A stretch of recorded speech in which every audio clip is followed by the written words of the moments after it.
teatro romantiko. Nang makapagtapos ako ng kolehiyo sa edad na 22, dalawa lang noon ang aking hangad. Ang magkaroon ng magandang trabaho at ng sariling pamilya na punong-puno ng pagmamahalan. Pero naging mailap sa akin ang pag-ibig. Wala akong nakitang lalaki na pumasa sa standards ko.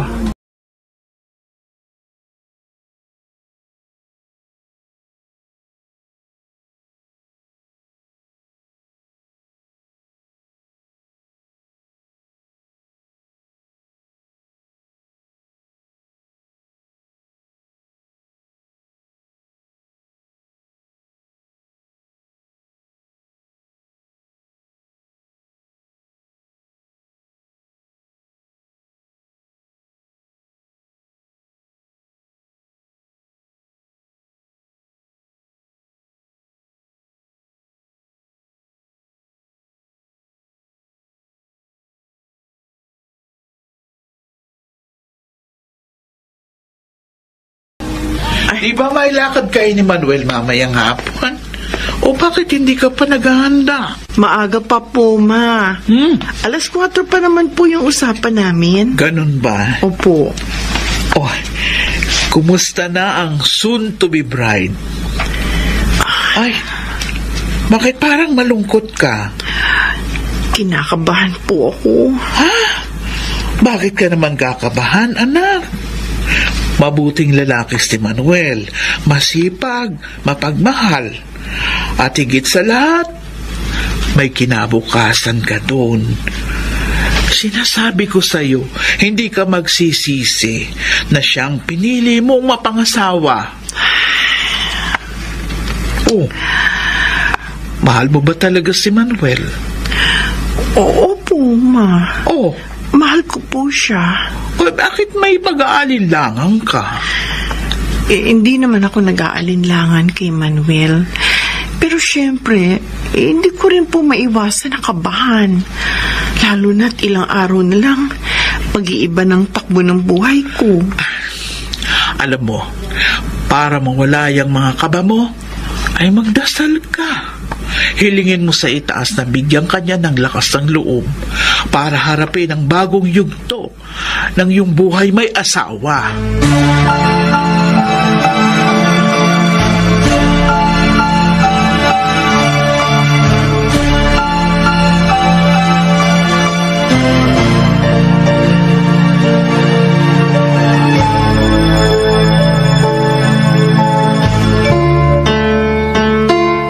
Clarissa, napagod ka ba sa lakad natin? Medyo. Pero okay lang. Kasama naman kita. Nasabi sa akin ng mama mo na kinakabahan ka raw sa kasal natin sa susunod na linggo. Iniisip ko lang kung anong magiging kapalaran natin. Pagiging maganda kaya ang takbo ng ating buhay bilang mag-asawa? Kailan ko kaya makakasundo ang anak mo si Ronaldin? Pinapakitaan ka pa rin ba niya ng hindi maganda? Okay naman ang pakikitungo ni Ronaldin sa akin ngayon. Pero mararamdaman mo pa rin sa kanya na tutol siya sa muling pagpapakasal mo. Nagpapakita lang siya ng magandang pagtrato sa akin kasi syempre yun ang sinabi mo.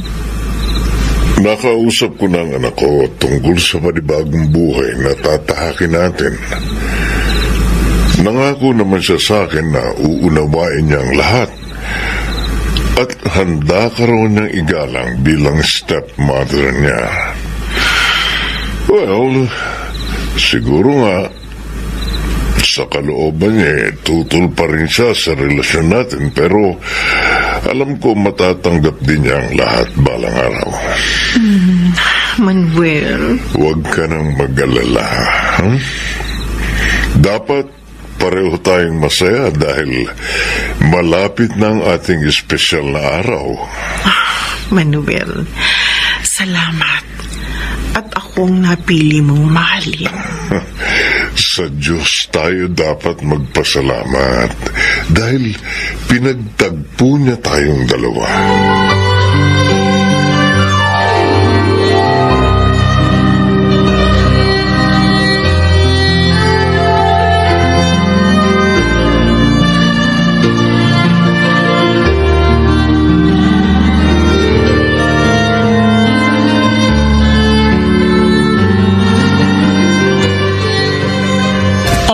Clarissa. Tapos na. Ang ganda naman ng pagkaka-makeup mo sa akin. Salamat, Ronaldin. Walang anuman. Bukod sa nanggaling kay Papa yung utos na make-upan kita, di naman ako pwedeng tumanggi sa kanya. Ronaldin, alam kong tutol ka sa muling pag-aasawa ng Papa mo. Tanggap ko naman yung desisyon niya. Bukod sa importante lang naman sa akin yung maging masaya uli si Papa, susuportahan ko siya. Salamat ulit sa'yo. Ang hiling ko lang sa'yo, sana maging mabuting asawa ka rin sa kanya. Mahalin mo siya hanggang sa huli. Maasahan ko ba yon?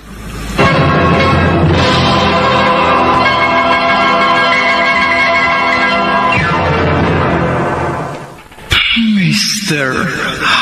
Romantico. Sana'y maaaring ibalik ang kahapon. Mr. Romantico, naikasal din kami ni Manuel at naging maayos ang aming pagsasama. Ramdam kong mahal na mahal ako ng aking asawa at ginagawa niya ang lahat para ako'y maging masaya sa kanyang piling. Ngunit, sadyang sa buhay mag-asawa, hindi mawawalan ng pagsubok na susukat sa aming katatagan.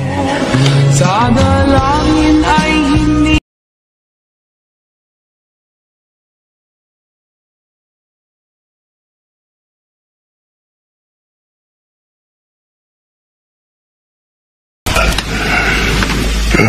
Bakit kaya lagi akong nahihirapang umihi?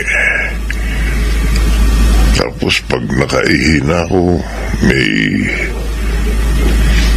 nakikita akong dugo sa ihi ko. Sumasakit din ang buong katawan ko. Ano kaya itong sakit ko? Manuel, ayos ka lang ba dyan? Sandali lang, mahal. Tapos na ako. Plus ko lang to sandali.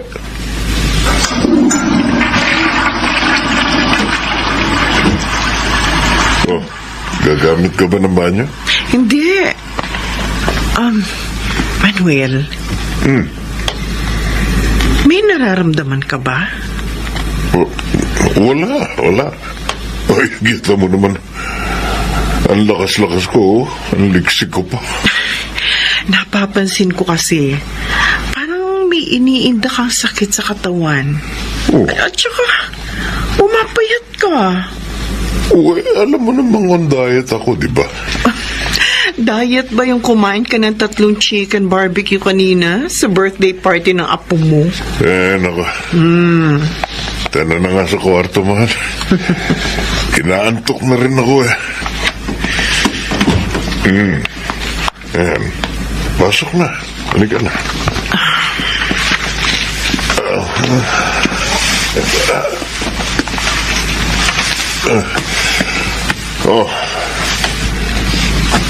Nakahiga na ako. Ba't hindi ka pa mahiga? Halika na. Manuel, tatapatin na kita. Nag-worry na ako sa iyo Bakit? Yung health mo. Oh. Parang hindi okay. Sabihin mo sa akin, ano ba ang mga nararamdaman mo? Yun lang, nahihirapan akong umihi. At kapag nakaihi naman ako, may kasamang konting dugo. Madalas din sumasakit ang buong katawan ko, lalo na yung mga buto ko. Sabi ko na nga ba Clarissa, alam kong nag-aalala ka para sa akin, pero sabi ko naman sa iyo, kaya ko ito. Huwag ka na mag-worry, okay? Bukas sasamahan kita. Magpa-check up ka sa doktor para malaman at maagapan yung sakit mo.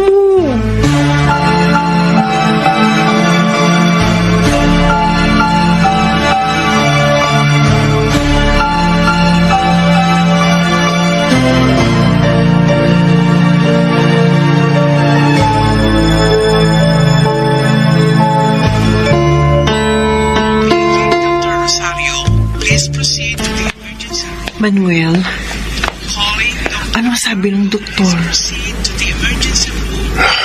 May isinagawa silang ilang test sa akin, Tatawagan na lang daw nila ako pag may results na. Pero, Clarissa, Bakit? sabi sa akin ng doktor, may mga nakita silang sintomas na may diferensya ang aking prostate.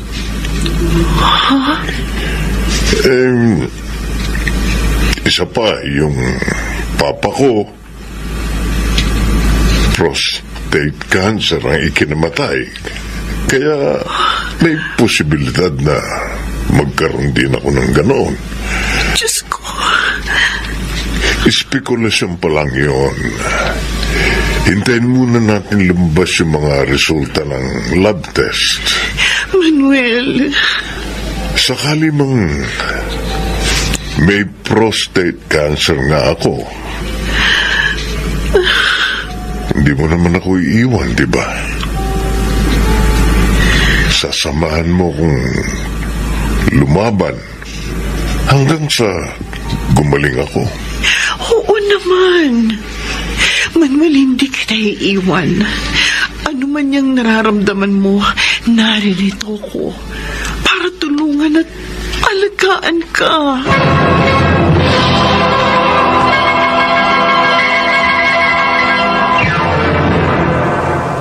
Mr.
Pa,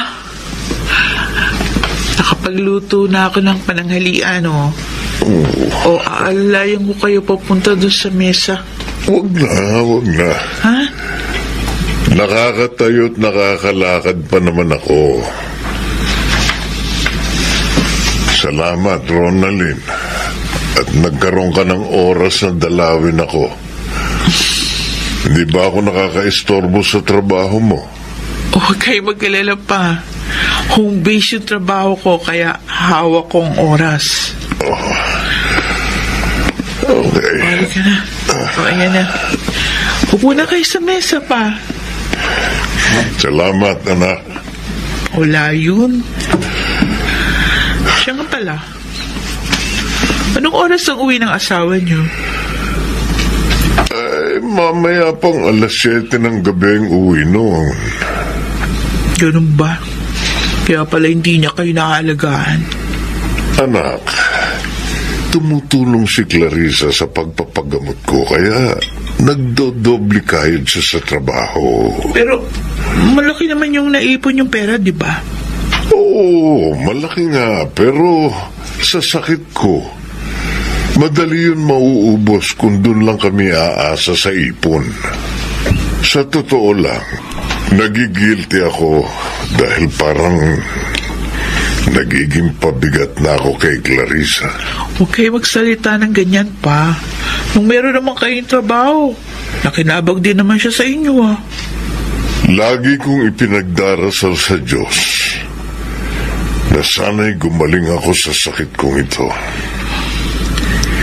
Ang hirap pag ganito. Pa, hindi lang kayo dalawa ni Clarissa ang humaharap sa pagsubok na ito. Kasama pa rin ako. At handa akong tumulong sa abot ng aking makakaya.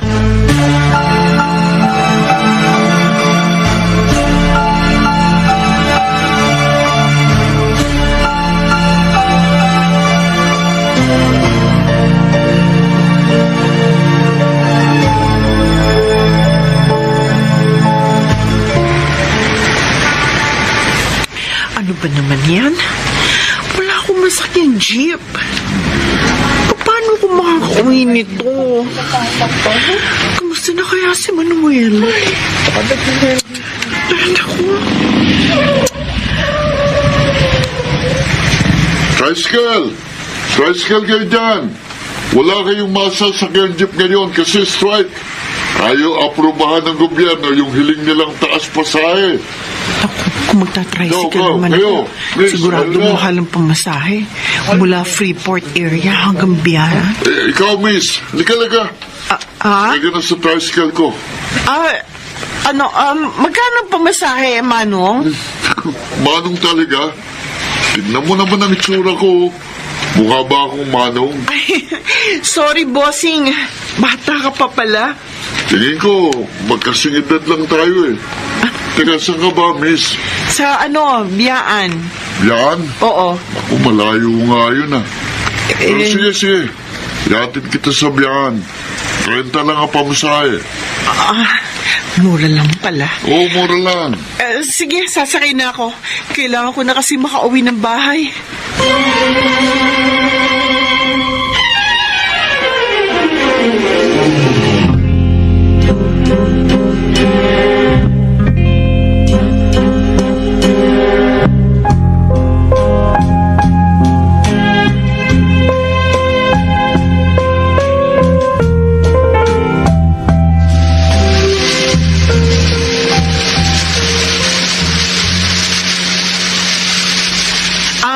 Bossing! Diyan na lang ako. Okay.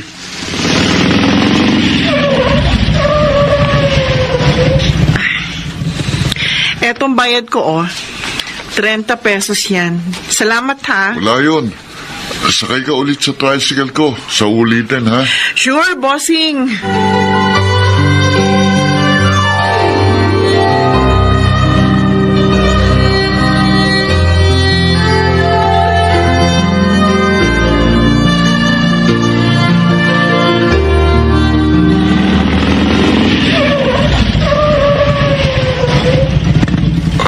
Sa wakas, nakauwi na rin para makapagpahinga. Pero teka, kailangan ko munang ayusin at linisin ang tricycle ngayon para bukas. Papasok na lang ako sa eskwelahan. Mahirap talaga kapag working student. Lalo na sa edad kong 30. Pero wala sa edad yan eh. Kahit abutin pa ako ng 50 anyos, basta't makapagtapos ako ng pag-aaral para maabot kong pangarap ko. Makapaglinis na nga ng tricycle. Teka, ano to? Bakit may naiwang ID sa loob ng tricycle? Kanino kaya ito?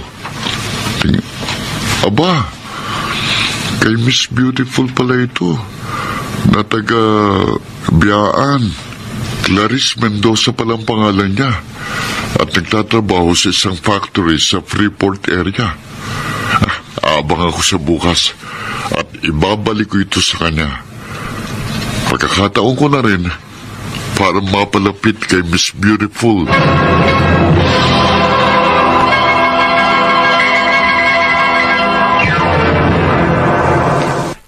Mr. Romantico. Sayang, ngayon lang tayo nagkatagpo. Mr. Romantico, kahit pagod na ako dahil sa aking 8 to 5 job, sinisikap ko pa rin magkaroon ng oras para kay Manuel. Pero alam kong kulang pa rin yun. At kahit ilang beses na sinasabi sa akin ng aking asawa na naiintindihan niya ako, alam kong deep inside him, nasasaktan siya dahil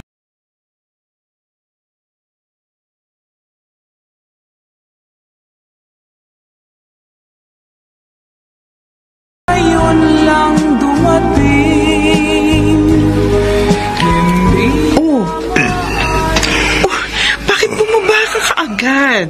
Sana hinintay mo na ako para maalalayan kita. Maaring may cancer ako pero hindi naman ako baldado. Nakakalakad pa rin ako. Siya, sige na. Maupo ka na, mahal. Pinagluto kita ng agahan. Nakapaglaban na rin ako, kaya wala ka na aalalahanin. Clarissa. Oh, bakit malungkot ka? Ang dami mo ng sakripisyo para sa akin. Nakukonsensya na rin ako. Imbis na makatulong, nagiging pabigat pa ako sa iyo. I'm sorry, Clarissa. Manuel, ilang beses ko nang sinabi sa'yo, kailanman hindi ko inisip na naging pabigat ka sa akin. Ginagawa ko lang ang obligasyon ko bilang asawa. Alam mo, naniniwala ako gagaling ka. Gagaling ka sa sakit mo. Makakabawi ka rin sa akin. Lagi mong pinalalakas ang loob ko. Napakaswerte ko dahil akong minahal mo. Salamat, Clarissa.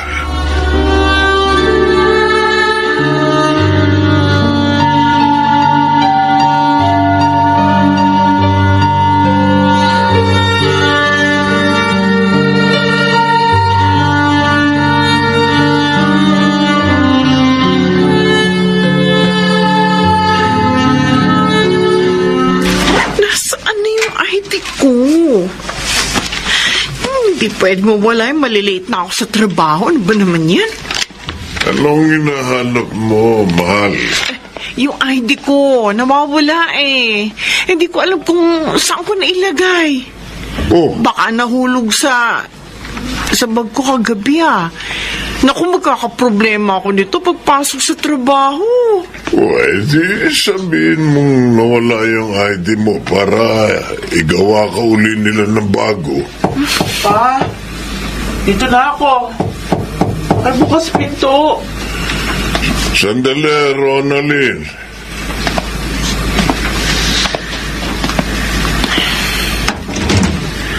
Anak, pasok na. Clarissa, meron naghihintay sa'yo na tricycle driver sa labas. Ha? Tricycle driver? Oo. O, tamang-tama. Yun na lang ang sakyan mo papunta sa trabaho. Balita ko kasi strike pa rin yung mga jeep ngayon. Malilate ka na sa trabaho mo, mahal. O siya, sige. Alis na ako. Bye, Manuel. Okay. Ano ba naman yung asawa niyo? Hindi man lang nag-goodbye kiss bago umalis? Hayaan mo na, Ronaldin. Nagmamadali yung tao.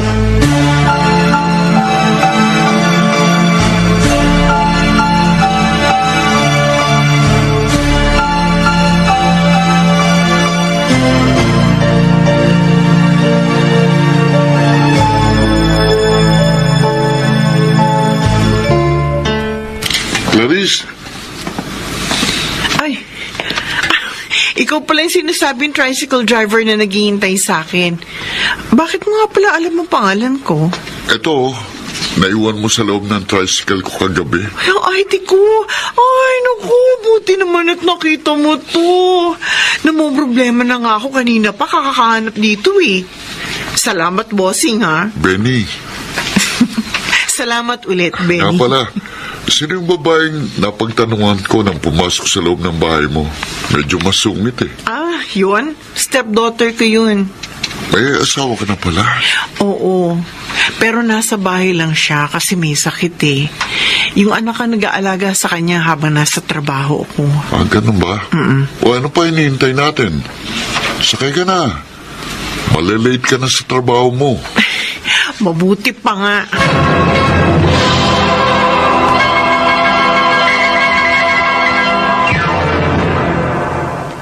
Mr. Romantico. Sana'y maaaring ibalik ang kahapon. Mr. romantiko, mula noon, naging magkaibigan na kami ng tricycle driver na si Benny. Madalas niya akong hatid sundo sa bahay at opisina. Hindi na rin siya nagpapabayad ng pamasahe dahil kaibigan naman daw niya ako. Mabuting tao si Benny. Masikap, matalino, at higit sa lahat, tapat. Samantala, dahil sa sakit ni Manuel, kaya madalas kami magkaroon ng problemang pinansyal. At kahit na ilang beses ako mag-overtime sa trabaho, hindi pa rin yun sumasapat sa mga gastusin. Mapanatili lamang buhay ang aking asawa. Minsa'y sadyang kay damot ng tadhana.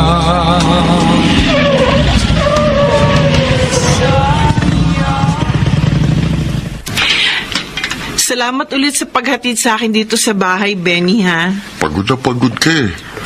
Baka magkasakit ka niyan kung panay ang overtime mo. Dasal na lang talaga sa Diyos ang sandigan ko para hindi ako magkasakit. Kailangan kumayod nung kumayod eh. Dahil malaking pera din ang kakailanganin ko para maipagamot ulit ang asawa ko. O siya, sige na, Benny. Papasok na ako sa loob para makapagpahinga na ako. Sandali. May ibibigay ako sa'yo. Ito. Sobre? Ano to? Konting tulong para sa pagpapagamot ng asawa mo. Pero Benny, ayoko makadagdag pa ako sa poproblemahin mo. Sige na, tanggapin mo na. Huwag ka na mahiya. Sige. Salamat Huwag ka mag-alala. Gagawa ako ng paraan para mabayaran kita. Huwag mo nang bayaran. Bigay ko na yun sa'yo. Talaga? Makakaipon pa naman ako eh. Kaya huwag mo akong alalahanin. Kailangan gumaling ang asawa mo para hindi na kita nakakitang malungkot. Palagi mong tatandaan, Clarice. Kung kailangan mo ng tulong, huwag kang mahiyang lumapit sa akin. Handa akong tumulong at dumamay sa'yo anumang oras.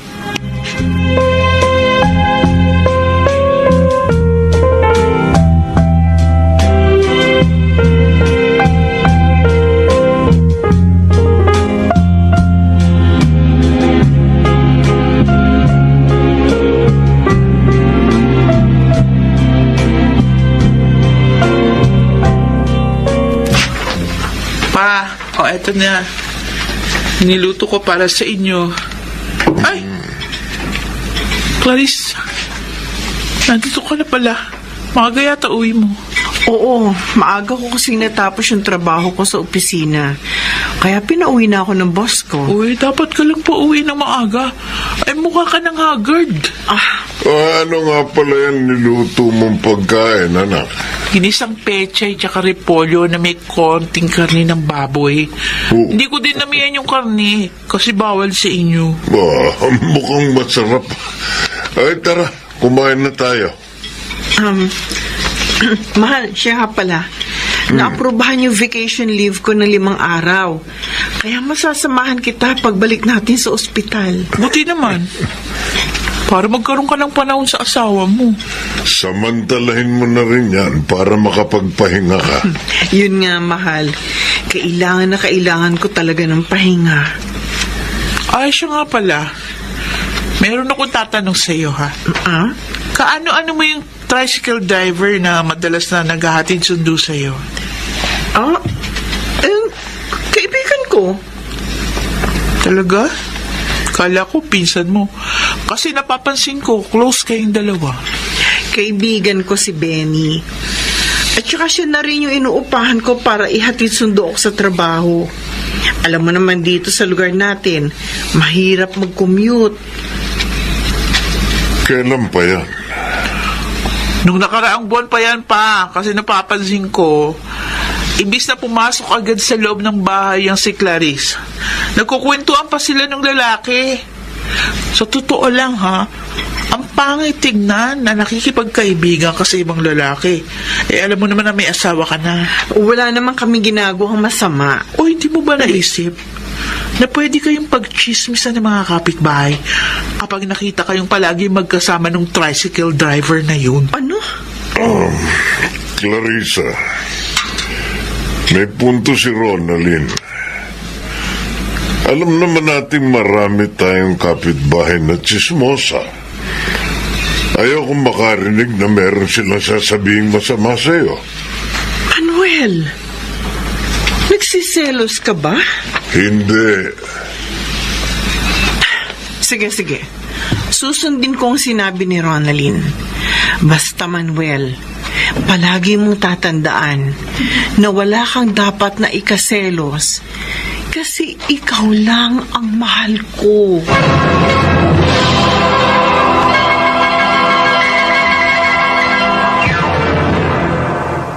Mr.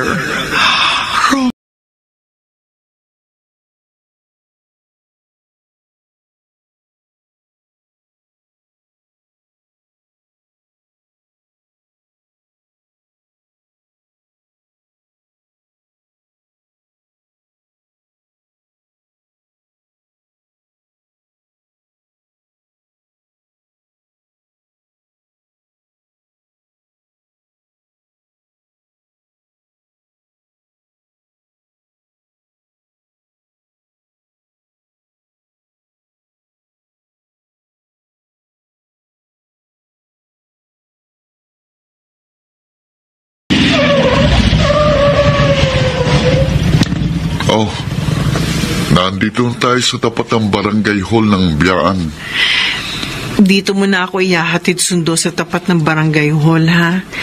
Para makaiwas ako sa mga chismosa sa lugar namin. Naintindihan ko, Clarissa. Ayoko na naman kasing magselo sa akin ng asawa mo eh. Ano, kumusta na pala siya? Wala pa rin pagbabago sa estado ng kalusugan niya. At nakakaapekto na yun sa pag-uugali niya. Madalas siyang galit, aburido. Nawawala na siya ng pag-asang gumaling. Mahirap na sakit ang prostate cancer. Oo nga, yun nga, Benny. Sa totoo lang, hindi ko nila alam kung gagaling pa ba ang asawa ko sa sakit niya. Huwag ka pa rin mawala ng pag-asa. Maging matatag ka. Dahil sa panahong ganito, kailangan ng asawa mo ng matibay na masasandalan. At ikaw yun.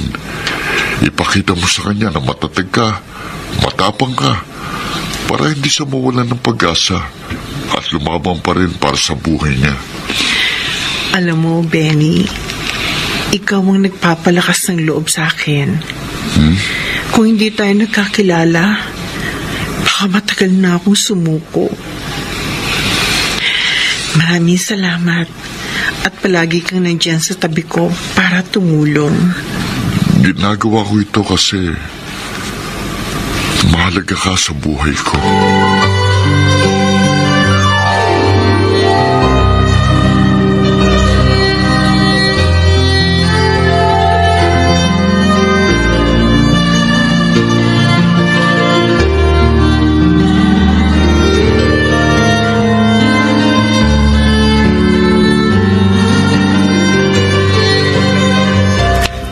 Manuel, bakit hindi ka pa kumakain? May problema ka ba? Manuel! Bakit mo naman tinabog yung pagkain mo? Bakit ka ba nagkakaganyan? Ayoko na. Pagod na ako. Suko na ako. Nararamdaman kong paghihirap na dinaranas mo. Pero nakikiusap ako sa'yo. Huwag ka na sumuko. Ang haba na ng nilakbay natin. At saka sinabi ko naman sa'yo, hindi ba? Hindi ka nag-iisa sa labang ito.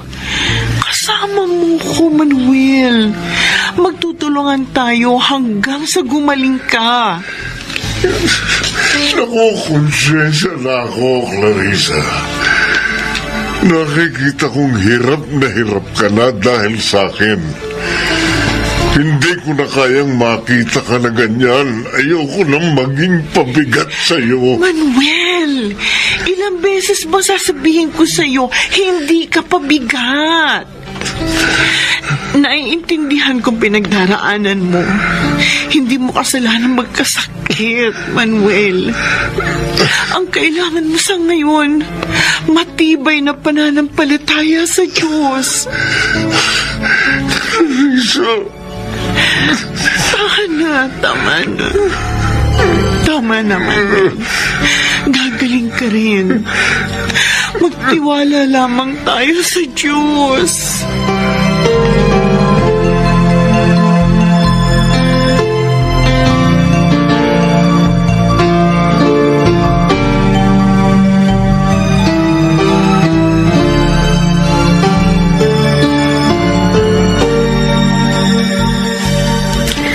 Salamat, Ronaldin, ha?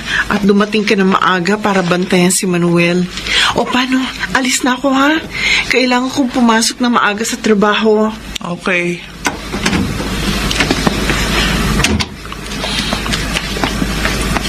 Umalis na si Clarissa. Sundan ko kaya? Aalamin ko kung sinong maghahatid sa kanya sa trabaho.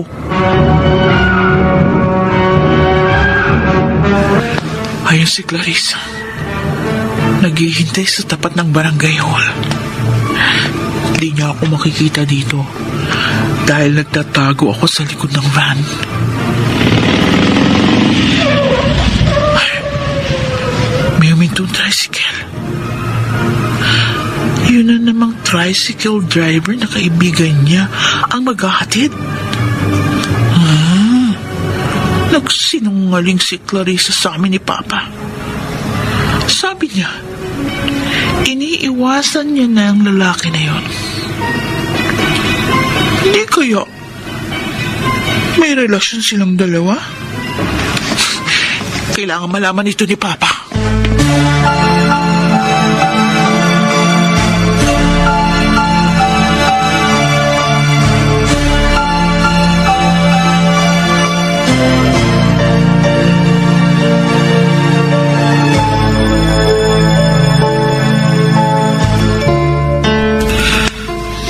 Saan ka galing, Ronaldin?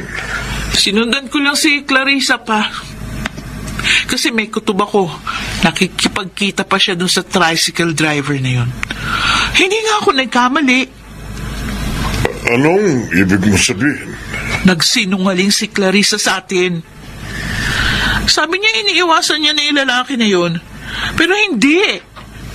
Nagkikita silang dalawa doon sa tapat ng barangay hall. Isipin niyo pa, ha? Bakit kinakailangan pa magsinungaling sa atin ang asawa niyo kung wala siyang ginagawang masama? Hindi magagawa ni Clarissa yan sa akin. Pa, lakasan yung pakiramdam niyo dyan kay Clarissa, ha? Huwag kayong magbulag-bulagan. Ako ramdam na ramdam ko. May ginagawang kabalbalan ang magaling niyong asawa.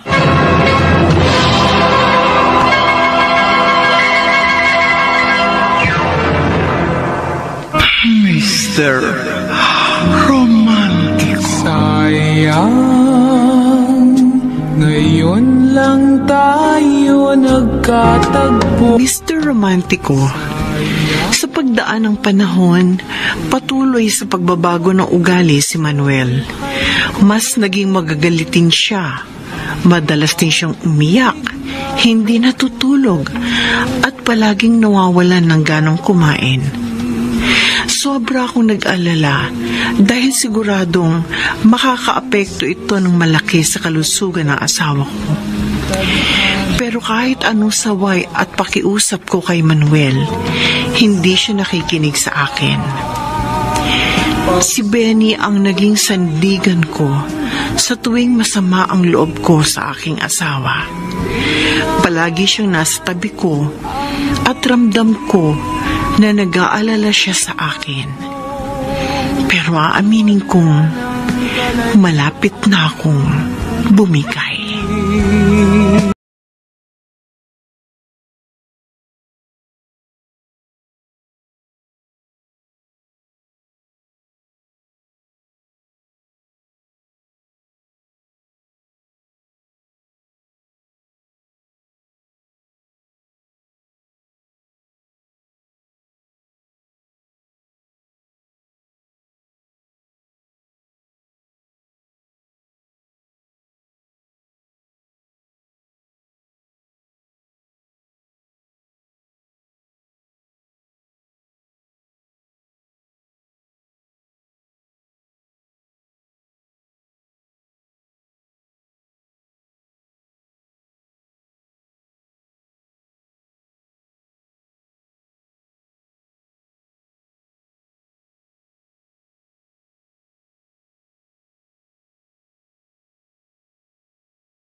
Kumusta naman ang trabaho mo, Clarissa? Nag-overtime ka ba kagabi? Ayos lang ang trabaho ko. As usual, busy, daming ginagawa. Sayang, hindi tayo nakapaghanda sa birthday mo kahapon. Pero may regalo ako sa iyo. Ayun, no? Nakapatong sa ibabaw ng ref. Bala ko sanang ibigay sa iyo kagabi pag uwi mo, kaso tuloy-tuloy ka na doon sa kwarto para magpahinga pag uwi mo. Salamat. Clarissa, mahal mo pa rin ba ako?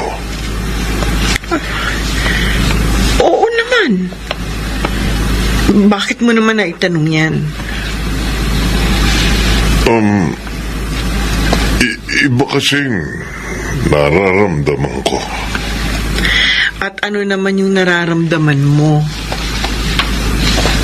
Parang nanlalamig ka na sa akin. Hindi ako nanlalamig sa'yo. Pagod lang ako sa trabaho. Ibang-iba ka na ngayon. Hindi ka na yung katulad ng dati na...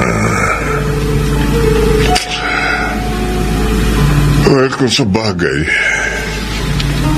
hindi kita masisisi kung manlamig ka sa akin dahil hindi kita matulungan.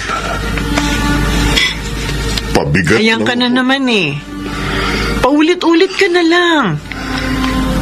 Yan ang kinainis ko sa'yo eh. Masyado kang paawa. Siguro nga dahil sa sakit mo kaya limitado lang ang kilos mo at hindi mo ako matulungan sa paghahanap buhay. Pero marami ka pang pwedeng gawin para makatulong ka sa akin. Kaso anong ginagawa mo? Puro ka self-pity. Clarissa. Ewan ko ba kung bakit? Kung bakit ako nag-asawa ng mahina ang loob? Pinagsisisihan mo na akong pinakasalan mo. Oo! Sising-sisi ako, Manuel. Kasi lalo mo lang pinabibigat ang problema natin. Diyan ka na nga.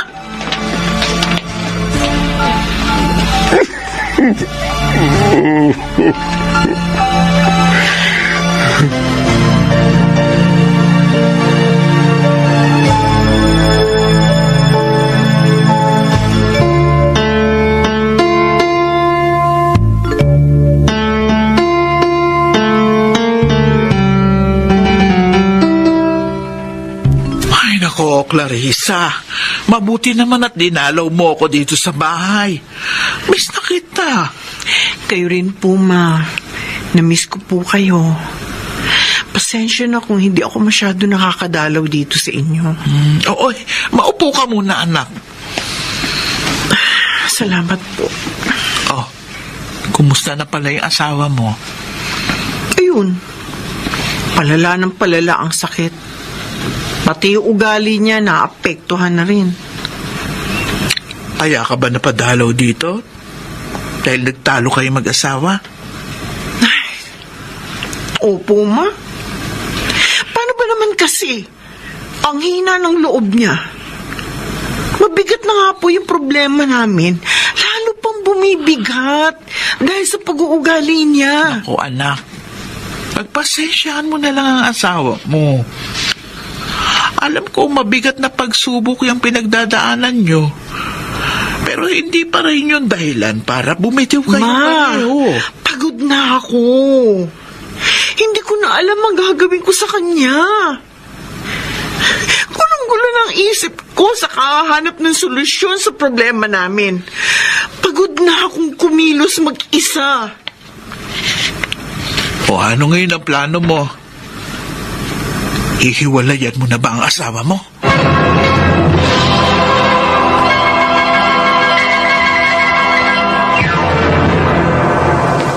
Mr.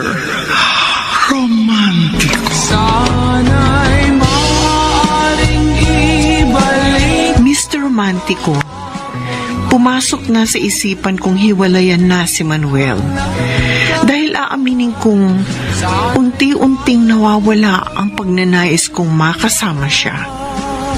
At ang pag-ibig ko kay Benny, hindi man siya perpekto, pero nasa kanya ang matagal ko nang hinahanap sa isang lalaki. Bukod sa simula pa lamang, may koneksyon na kaming dalawa.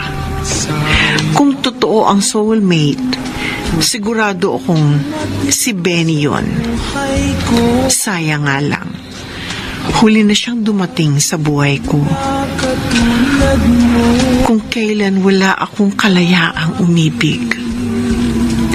Pero sa kabila ng lahat, Mr. Romantico, nagdesisyon pa rin akong manatili kay Manuel.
Clarissa.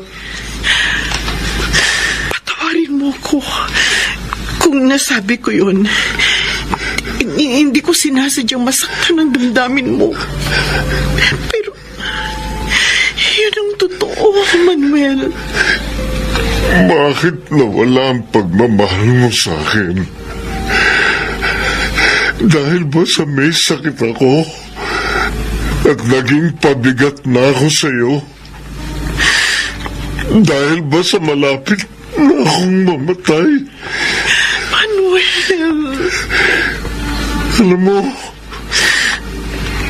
kung sa ibang asawa yan, binugbog ka na o di kaya pinatay ka dahil sa pagtataksil mo. Pero hindi ko kayang gawin yun sa iyo kahit na ginagawa mo akong tanga. Clarissa, mahal kita. Kung alam mo lang kung gaano kasakit sa akin na malaman na hindi ka na masaya sa piling ko. Masakit na malaman na niloloko mo ko. Masakit na iba ang laman ng puso mo. Ginawa ko naman ang lahat para maging mabuting asawa. Nung wala pa akong sakit, binigay ko sa iyo lahat ng oras at atensyon. Buong buhay ko, binigay ko. Kulang pa ba yun? Patawarin mo ko, Manuel. Huwag kang mag-alala. Hindi ko kayang magalit sa'yo kahit na masakit itong ginagawa mo sa akin. Ganyan kita kamahal, Clarissa. Ganyan ako nagpakatanga sa'yo. Ganyan ako nagpakamartir dahil mahal kita. Kung ayaw mo na sa akin, kung hindi ka na masaya, hindi ko na ipipilit pa ang sarili ko. Pinalalaya na kita. Kung sino man yung kalaguyo mo, magsama kayo. Huwag ka mag-alala. Hindi ako magagalit dahil ang hangad ko lamang maging maligaya ka sa buhay mo.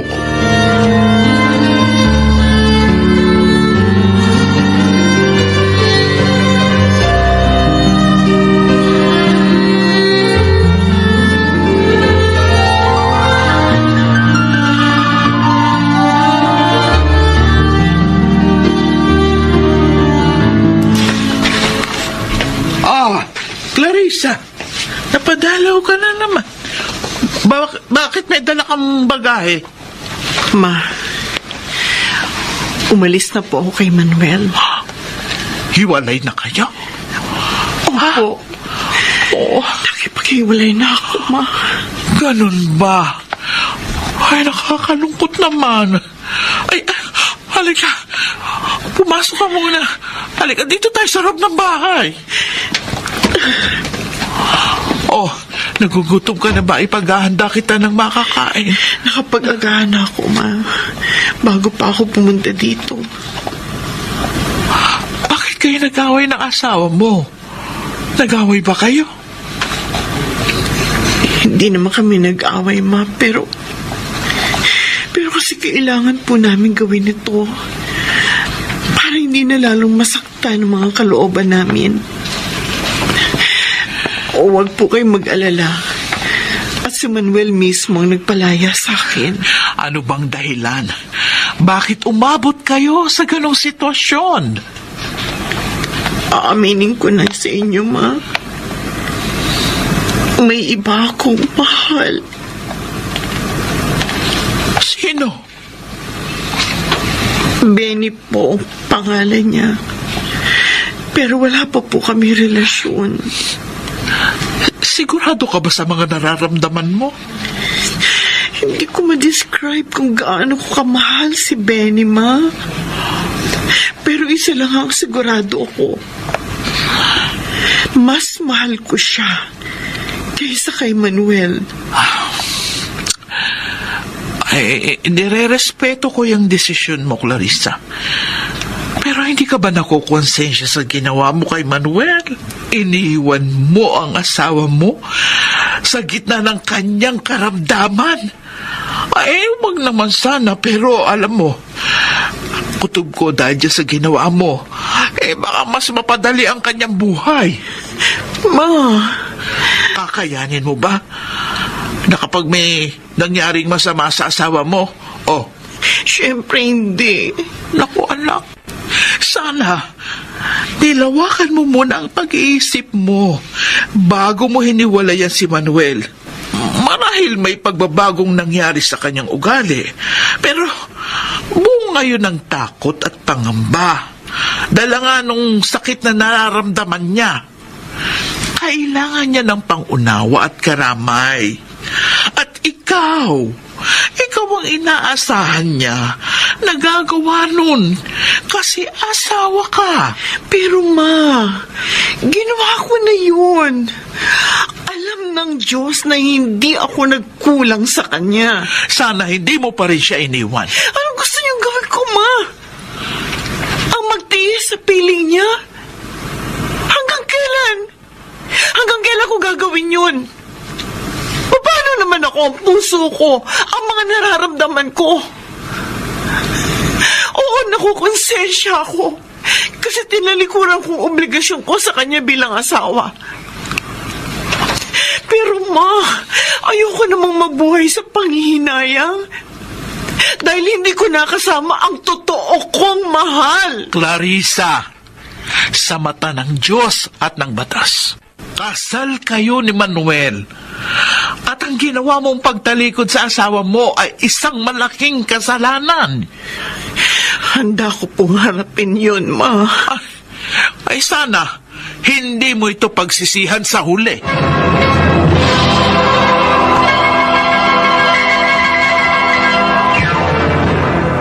Mr. Roman.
anniversary, Clarice.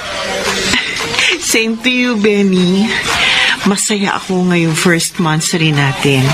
Kasi ang dami natin pinuntahan. Alam mo, bala ko sanang mamasyal tayo sa Kapitolyo kaso bukas may trabaho ka.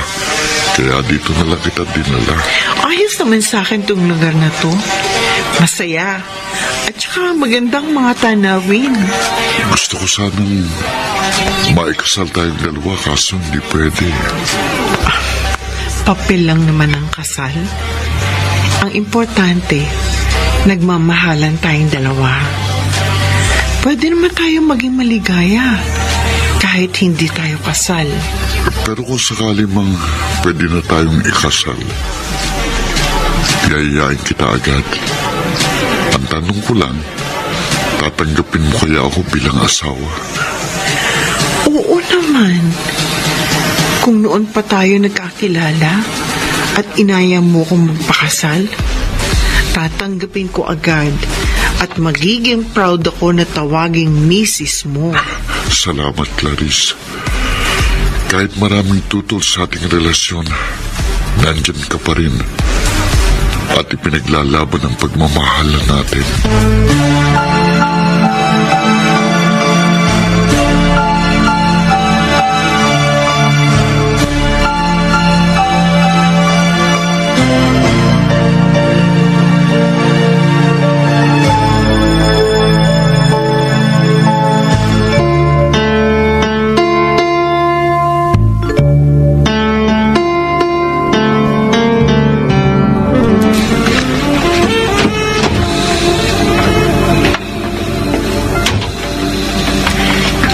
Benny, bakit dinala mo ko dito sa motel? Dahil nagmamahalan naman tayo, Clarice. Alam mo bang matagal na akong sabik sa'yo? Benny. Halika. First time natin gagawin ito. Huwag kang mag-alala. Magiging masaya ang gabi natin. Sandali. Ano ba? May problema ka ba, mahal? Benny, nakukonsensya kasi ako. Bakit naman? Hindi pa ako handang makipagtalik sa'yo. May asawa ako. Kasal pa kami. Pero hiwalay na kayo ni Manuel. Ang pangit pa rin tingnan. Benny, mahal kita. Kaya lang, parang uusigin ako ng Diyos kapag ginawa natin to. Oo, may relasyon tayong dalawa. Kaso, May natitira ka pa rin bang pagmamahal kay Manuel? Benny, Irerespeto ko kung hindi ka pa rin handang makipagtalik sa akin dahil kasal ka pa sa iyong asawa. Hindi lang naman sex ang sukwatan ng pag-ibig ko sa iyo. Makasama lang kita ngayong gabi. Masaya na ako. salamat sa pangunawa.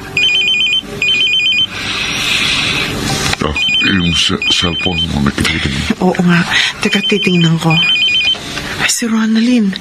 Siya ang tumatawag. Teka, sandali, Benny, ha? Kakausapin ko na itong stepdaughter ko. Hello? Hello, Clarissa? Ronaldin, bakit napatawag ka? Ayoko sanang gawin ito, pero gusto kong malaman mo. Na-stroke si Papa nung isang araw. Nakakonfine siya ngayon sa ospital. Ano? Kumusta na si Manuel? Huwag ka mag-alala. Nagkamalay na siya. At ikaw ang bukang bibig. Palagi. Kung okay lang sa'yo, dalawin mo naman si Papa na asawa mo. Mahal na mahal ka niya, Clarissa. At alam ko, ikaw lang ang sagot para bumuti ang kanyang lagay. Sige, Ronaldin. Pupunta ako dyan si Manuel. Hintayin niyo ako.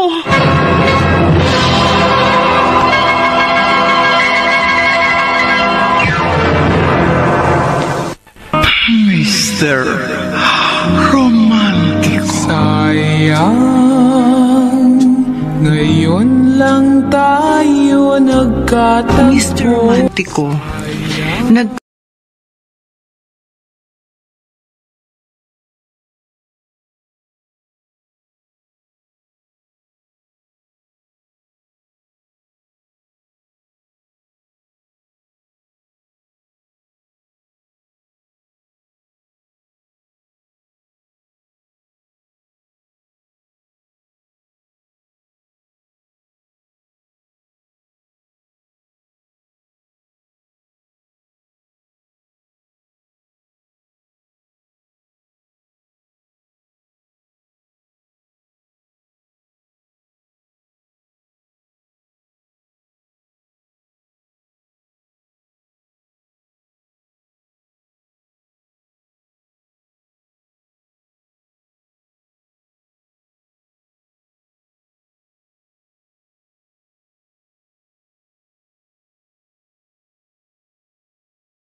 Clarissa, tama ang ginawa mong desisyon.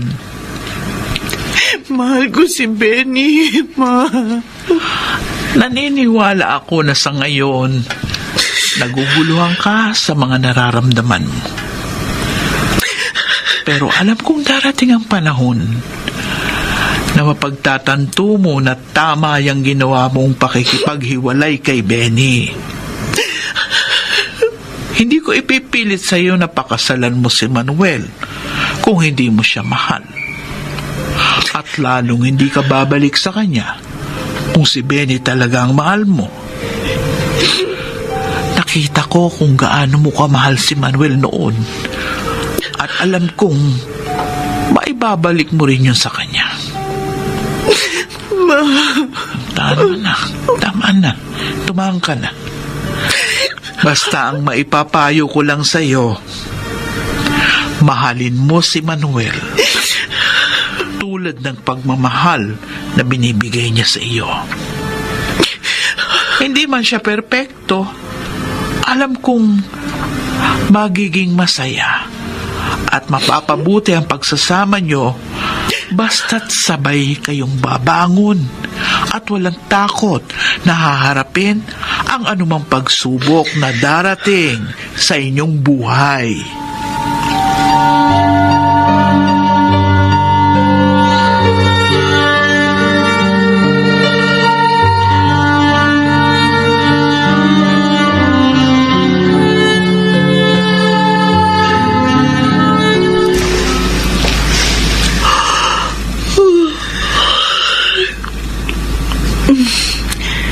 Nakatulog pala ako dito sa sala. Teka, kumusta na kaya ang asawa ko? Masilip ka.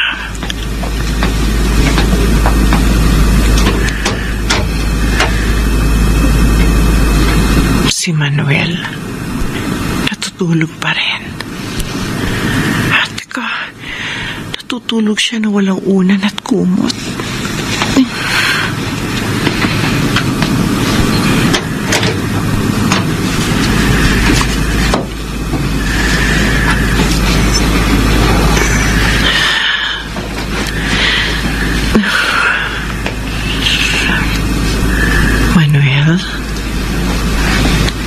Manuel.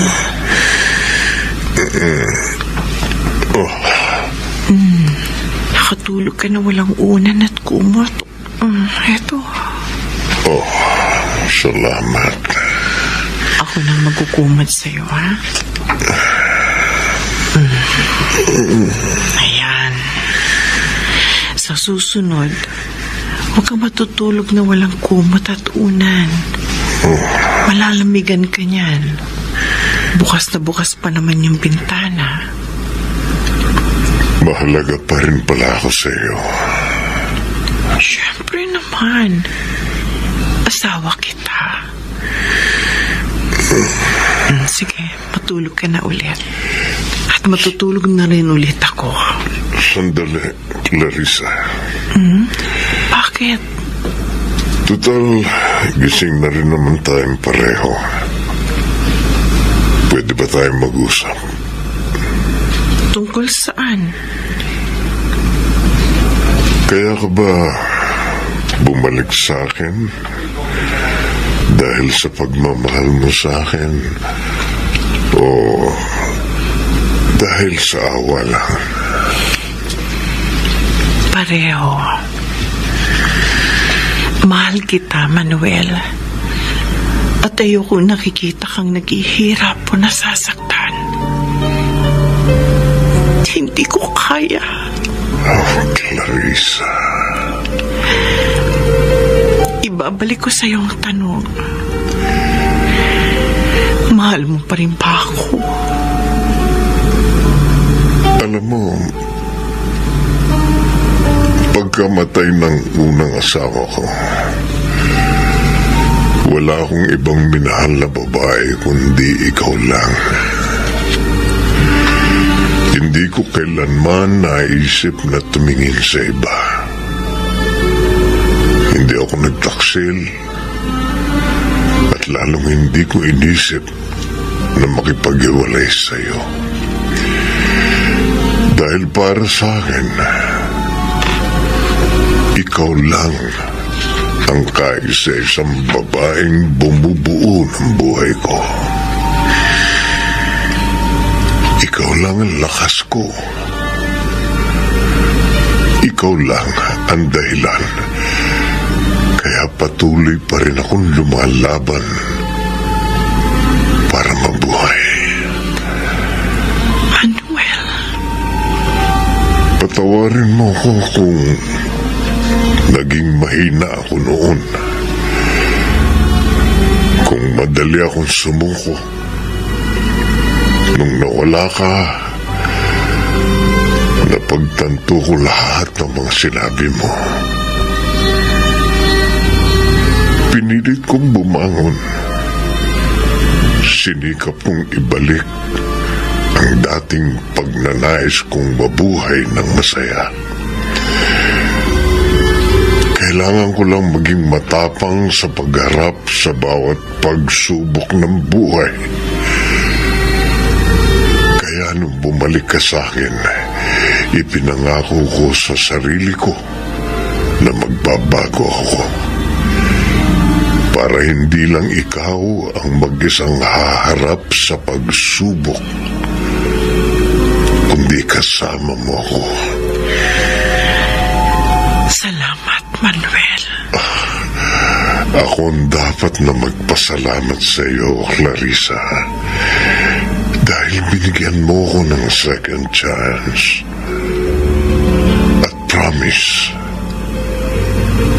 walang sakit ang magpapatumba sa akin.